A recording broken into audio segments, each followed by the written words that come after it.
अहमदाबाद में क्रैश हुए air India के प्लेन को उड़ा चुके पायलट ने इस हादसे से जुड़े कई चौंकाने वाले खुलासे किए हैं। एनडीटीवी न्यूज रूम में आए एयर इंडिया के रिटायर्ड कैप्टन राकेश राय ने इस हादसे से जुड़ी कई तकनीकी पहलुओं की जानकारी दी। कैप्टन राकेश राय पिछले साल ही एयर इंडिया से रिटायर हुए हैं। राकेश राय ने अपनी ड्यूटी के दौरान बोइंग 787 ड्रीमलाइनर को भी उड़ाया है। गुरुवार को अहमदाबाद में क्रैश हुआ एयर इंडिया का प्लेन भी बोइंग 787 ड्रीमलाइनर ही थी। बोइंग 787 ड्रीमलाइनर की गिनती दुनिया के सबसे अत्याधुनिक विमानों में की जाती है। इस विमान के 15 साल के इतिहास में क्रैश की यह पहली घटना। अहमदाबाद में क्रैश हुए एयर इंडिया के प्लेन का सीसीटीवी वीडियो दिखाते हुए रिटायर्ड कैप्टन राकेश राय ने कहा कि टेक ऑफ रोल को देखकर लगता है कि यह एक नॉर्मल टेक ऑफ है। सीसीटीवी फुटेज देखकर लगता है कि कोई तकनीकी दिक्कत नहीं। जब तक जहाज ऊपर जाता नजर आ रहा है तब तक कोई खराबी नजर नहीं आती। जो कुछ भी हुआ है वो 600 फीट की ऊंचाई तक जाने के बाद ही हुआ है। जहाज नीचे आने लगा है। इस प्लेन क्रैश से जुड़े संभावित कारणों पर रिटायर्ड कैप्टन राकेश राय ने आगे कहा कि इस हादसे में प्रश्न यह है कि जहाज के जो अंडर कैरेज चक्के हैं वो हमेशा नीचे रहे हैं। इसे समझाते हुए उन्होंने बताया, टेक ऑफ रोल पर एक स्पीड होती है जिसे हम लोग वीआर बोलते हैं, वेलोसिटी रोटेशन। यह वो स्पीड है जिस स्पीड पर हम जहाज के नोच को ऊपर उठाने की कोशिश करते। उन्होंने आगे बताया कि जैसे ही हम नोच को ऊपर ले जाने की कोशिश करते हैं पायलट मॉनिटरिंग एक कॉल देता है पॉजिटिव रेट, मतलब कि हम ऊपर उठ रहे हैं। फिर पायलट फ्लाइंग भी इसे चेक करता है और कहता है गियर अप। यह सारी चीजें 50 फीट की ऊंचाई तक जाते जाते हो जाता है, लेकिन इस विमान का अंडर कैरेज 600 फीट तक नीचे रहा है। यह एक प्रश्न है, ऐसा क्यों हुआ होगा?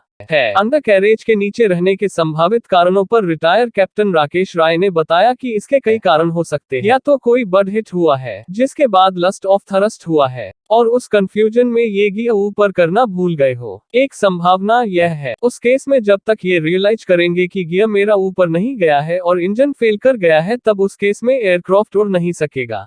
वो धीरे धीरे फिर नीचे आने लगेगा, जो इस तस्वीर में दिख रहा है, क्योंकि लैंडिंग गियर स्पीड ब्रेक का भी करता है। दूसरी आशंका यह भी हो सकती है कि जो पायलट मॉनिटरिंग है उसने गलती से अंडर कैरेज ऊपर करने के बदले फ्लिप्स ऊपर कर दिया होगा। रिटायर कैप्टन राकेश राय ने कहा कि यह ह्यूमन एरर की थ्योरी है। उन्होंने यह भी कहा कि मैं यह नहीं कह रहा कि यही हुआ होगा, यह हो सकता है, इसकी थ्योरी है। उन्होंने यह भी बताया कि फ्लिप ऊपर करने के बाद सडन लॉस ऑफ थ्रस्ट होगा। रिटायर कैप्टन राकेश राय ने आगे कहा, टेक ऑफ 320 किलोमीटर प्रति घंटे की गति से विमान उड़ रहा था। इससे आप समझ सकते हैं कि यह कितनी दूरी तय करेगा। रनवे से क्रैश करने तक मात्र 59 सेकंड का वीडियो सामने आया है। 20 से 25 सेकंड का मात्र समय रहा होगा। किसी भी आपात स्थिति को समझने में किसी भी व्यक्ति को 4 से 5 सेकंड को लगेगा ही।